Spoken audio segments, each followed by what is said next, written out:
Oui, bonjour à tous. Ce matin, je voudrais vous montrer comment utiliser un masque chirurgical.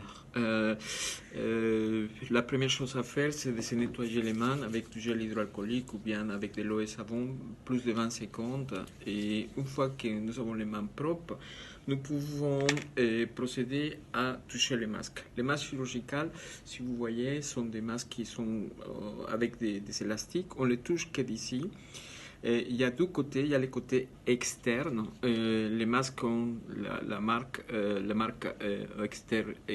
externe, ou bien il y a les côtés intérieurs. Une fois que nous avons pris les masques, on les tire, on les met sous les oreilles, puis avec les mains propres, nous pouvons procéder à appuyer directement sur le nez afin de bien fermer les masques. On ferme aussi à côté et on les tire. On les tire à manière de pouvoir bien boucher les nez et la bouche. Puis, je remets mes lunettes. S'il y a de la bouée qui sort, comme vous voyez, c'est pas bon. Donc, il faut bien mettre les masques, il faut bien fermer parce que ça veut dire qu'il y a des particules qui vont rentrer, qui vont sortir, et ce n'est pas bon. Donc, ce type de masques chirurgicaux vont vous protéger, si vous êtes la seule personne à l'utiliser, à 70%. Si la personne qui est face à vous utilise un masque, vous êtes protégé supérieur à 90%.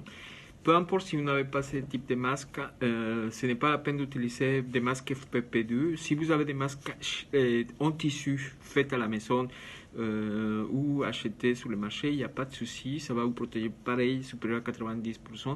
Sauf que les masques lavables, il faudrait les enlever à la fin de la journée.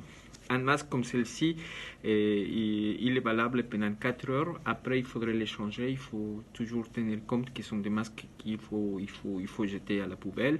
Et les gants dans la rue, ça sert complètement à rien. Ça donne une idée de compensation du risque, c'est-à-dire que les gens sont en train de toucher les poubelles par terre, les tuyaux, les transports, etc. Et après, ils se touchent les visages, ils se touchent les masques.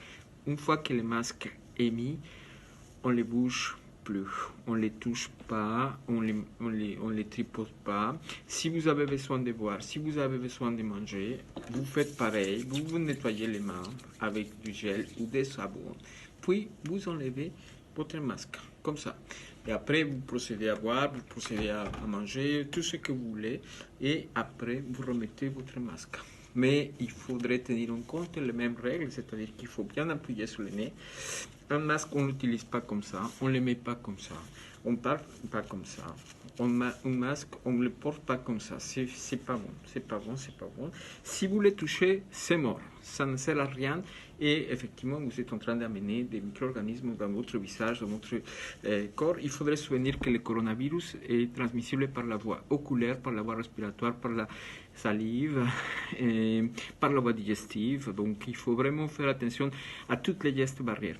Bien sûr que les masques chirurgicaux, ce n'est pas les seules choses à faire. Il faut respecter la distanciation physique, il faut respecter les gestes barrières et voilà, après il va falloir faire face au coronavirus, c'est-à-dire que malgré tout, il ne faut pas s'arrêter de vivre, il faut prendre un petit peu les mesures, il faut prendre les masques, il faut prendre toutes les mesures que je viens de vous dire.